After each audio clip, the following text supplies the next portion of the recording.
BRS party నాయకులు పెట్టిన press meet ను మేము తీవ్రంగా ఖండిస్తూ అసలు నిన్న పెట్టిన బీఆర్ఎస్ టౌన్ ప్రెసిడెంట్ గుణపతి గురించి చెప్తే ఒడవైన చరిత్ర, నిన్న మా నాయకుల గురించి చెప్తా ఉన్నారు. రామచరిత్ర రామాయణం చెప్పినట్టు చెప్పాలి, అది ఇది అని మాట్లాడతారు. అసలు నీ చరిత్ర ఏందో నీకు తెలుసా? నీ చరిత్ర ఏంది? పోలీస్ స్టేషన్ లో రౌడీ షీటర్ లోపలైన చరిత్ర మీది, రౌడీ షీటర్ లోపల చరిత్ర మీది. మా పొద్దున్నైతే చేసే అవినీతి దాచుకోవడానికి మా ఎమ్మెల్యే భిక్ష మీరు ఇలా నాయకుడు. పూటకో పార్టీ మాస్టర్ మీరు. టీడీపీలు ఉన్నావు, కాంగ్రెస్ కి వచ్చినావు, మళ్ళీ ఇప్పుడు టీఆర్ఎస్ పోయినావు.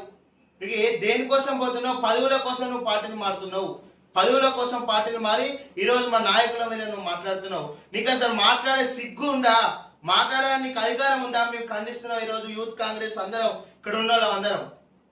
నీకు ఏముందని నువ్వు మాట్లాడుతున్నావు? నీ చరిత్ర, నీ రాజకీయ భిక్ష పెట్టింది మా విజయన్న, మా గౌరవ ఎమ్మెల్యే గారు. నీ రాజకీయ భిక్ష పెట్టింది మా ఎమ్మెల్యే. మరి ఇది అందరూ మీరు గమనించారు. సుందర ప్రజలందరూ తెలుసు. మాలకుంటను కబ్జా చేసిరు. మాలకుంట కబ్జా చేసి ఎవరిని గంగపుత్రుని గాని ముదిరాజు గాని చేపలు పట్టుకోకుండా చేసి మాలకుంటను కబ్జా పెట్టి ఈరోజు ప్లాట్లు చేసి నువ్వు అమ్ముతా ఉన్నావు. అందరు ప్రజలు చూస్తలేరా? మీరు చేసిన అవినీతి అక్రమాలపై మా నాయకులు చెప్తా ఉంటే మీరు ప్రెస్ మీట్ పెట్టిన దాని మీద మేము చట్టపరంగా చర్యలు తీసుకుంటాం. దీనిపైన మేము దేనికైనా సిద్ధం. నువ్వు మాట్లాడినావు కదా అయ్యప్ప గుడికి రమ్మని, నువ్వు డేట్ చెప్పు. మా నాయకుడు అవసరం లేదు. మేము ఉన్న ఇక్కడ యూత్ నాయకులు అందరం ఉన్నాం, ఎన్ఎస్యూ వాళ్ళు ఉన్నాం, సోషల్ మీడియా వాళ్ళు ఉన్నాం. మేము అందరం చాలు మీకు. మీరు మాట్లాడే ముందు వెనుక ముందు చూసి మాట్లాడాలి తప్ప మీరు ఏదో నోరుంది కానీ ముంగట మీడియా పెట్టుకొని ఏదో మాట్లాడతారు కాదు. నువ్వు మాట్లాడిన దానికి అన్ని ప్రూఫ్లు పట్టుకొని రా. నేను పట్టుకొని వస్తా నువ్వు చేసిన అవినీతి ఏందో. నువ్వు గాంధీనగర్ ఎంతమందిని ముంచినావో తెలుసు. నువ్వు శవాల మీద వాళ్ళ దగ్గర వీని దగ్గర పోయి శివాలయ పైసలు సంపాదించుకొని తిరిగేటోని, ఎవరి దాయిపిత్తరాన్ని తిరిగేటోని. నువ్వు సిగరెట్ ఇవ్వకపోతే తేలే తీసేపించినావు. అది నీ చరిత్ర. గాంధీనగర్ ప్రజలు తెలుసు, సుందరనగర్ ప్రజలందరూ తెలుసు నీ గురించి.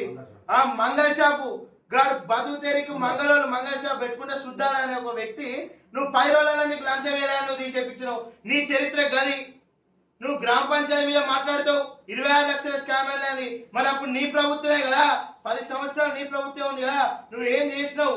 ఆ 10 సంవత్సరాలు నువ్వు ఏం చేసినావు అని అడుగుతున్నా. అప్పుడు మీరు అప్పుడేవాడు ఉందా? నువ్వు మా నాయకుల గురించి నువ్వు మాట్లాడుతున్నావు, నాయకుల గురించి నువ్వు మాట్లాడుతా ఉన్నావు. నీ చరిత్ర ఏంది? గాంధీనగర్ 909/A 909/1 909/2 భూములు రిజిస్ట్రేషన్ చేస్తా అని చెప్పి నువ్వు అందరి దగ్గర 20,000 30,000 లంచాలు తీసుకొని వాళ్ళందరూ ఏది నీ ప్రభుత్వంలో తీసుకున్నావు, నీ ఎమ్మెల్యే దగ్గర చేస్తా అని తీసుకున్నావు. వాళ్ళందరూ చేయించక ఒర్రోరి నీ ఇంటికి వస్తే నువ్వు పోయి ఐబీ కాంప్లెక్స్ ట్యాంక్ మీద సస్తా అని వాళ్ళందరూ బ్లాక్ మెయిల్ చేసినావు. నీ చరిత్ర నువ్వు మాట్లాడుతున్నావా? ఏదో గోదావరికంలో రానుకున్నావు, నువ్వు ఫ్లాట్ల దందా ఎత్తా ఉన్నావు, అక్కడ పైసలు తీసుకున్నావు. వాళ్ళు నీ ఇంటికాడ కావాలంటారు, వాళ్ళ దొరకకుండా నువ్వు మా నాయకుల దగ్గరకు వచ్చి నువ్వు దాచుకుంటున్నావు. అని నీకు సిగ్గులేదా? నీకు ఎట్లా మాట్లాడే బుద్ధి అవుతుంది? నువ్వు ఏం మనిషి అని మాట్లాడుతున్నావు? నీకు మొన్న గాంధీనగర్ ప్రజలు 10వ వార్డు ప్రజలు నీకు బుద్ధి చెప్పారు, అయినా కూడా సిగ్గు రాలే నీకు. అయినా కూడా సిగ్గు రాకుండా నువ్వు మాట్లాడినావు. ఆడబిడ్డ నవీన ఒక ఆడబిడ్డ మీద 4,50,000 రూపాయలు తీసుకొని బాండ్ పేపర్ చెక్కులు ఇచ్చిన తర్వాత చెక్కు కేసు పెడితే దానికి చెక్కులు ఎత్తుకపోయినానికి కేసు పెట్టిన చరిత్ర అనేది నీకు సిగ్గుందా అని చెప్పి మేము అడుగుతా ఉన్నాం. ఈరోజు నువ్వు ఇక్కడైనా మాట్లాడుతా ఉన్నావు 20 లక్షలు ఇస్తా 30 లక్షలు ఇస్తా వీడియోల నుండి బయట పెడతా అని. నువ్వు వచ్చినావు 5:30కు నా విత్ రైట్ టైంకు వచ్చి నేను డ్రాప్ అయితే నాకు పైసలు కావాలని అడిగిన వ్యక్తి నువ్వు ఎవరెవరితో మాకు ఫోన్ చేయించినావు. మా దగ్గర కూడా ఆధారాలు ఉన్నాయి. బయట పెడితే నువ్వు ఊర్లో ఉండవు, నువ్వు పోయి 7కెళ్ళి వచ్చినావు, మళ్ళీ ఆడికే పోతావు బిడ్డ. మీ టిఆర్ఎస్ కౌన్సిలర్ కూడా మా అభివృద్ధి పనుల కోసం మా గౌరవ ఎమ్మెల్యే దగ్గర పోతా ఉన్నావు. అప్పుడు మాత్రం మా కేటీఆర్ దగ్గర వేయండు, పార్టీ మారుతాడు, అభివృద్ధి పనులు పోలే. నీ సర్పంచ్లు వస్తలేరా? మా మినిస్టర్ దగ్గర పోతలేరా? మొన్న మీ వాళ్ళు పోలే, మీ కౌన్సిలర్ పోలే? ఏదైనా మాట్లాడే ముందు నువ్వు ఆలోచించు. మీ లెక్క చెప్పులు ఇడిచిపోయే పెట్టి మాకు పరిస్థితి వస్తే, ప్రజలు తరలి కొట్టే పరిస్థితి వస్తే మేము ఇక్కడ సుందర వాళ్ళు అసలు ఊరు ఉండనే ఉండవు. మీరు రాజకీయం చేయం, మా నాయకుడు రాజకీయం చేయరు. మీ లెక్క దద్దం అసలు ఎమ్మెల్యే మాజీ ఎమ్మెల్యే మా ఎమ్మెల్యే కాదు. మా ఎమ్మెల్యే ఏది ఉన్నా అని మొలగాడు మాట చెప్పిన ప్రకారం చేసి చూపెడతాడు. ఏదైనా కూడా చేసింది సుందరబాదు నేడు ఎట్లుండేది ఈ రోజు ఎట్లుంది అది కనిపిస్తుంది. అడుగుతావు నీ రోజు నువ్వు ఇన్ని రోజులు నువ్వు చేంజ్ చేసినావు, నువ్వు ఏం రోడ్ వేసినావు గాంధీనగర్, ఏ డ్రైన్ కట్టినావు గాంధీనగర్, ఇవి కాదు. ఎవరు చెప్తాడు వాళ్ళ దగ్గర పోవాలి, వీళ్ళ దగ్గర పోవాలి, వానేమో మాట్లాడాలి, వీనే మాట్లాడి తెల్లారైతే ఇవే ముచ్చట్లు. సిగరెట్ లేకపోతే తుగా తేలలు తీసేస్తావు.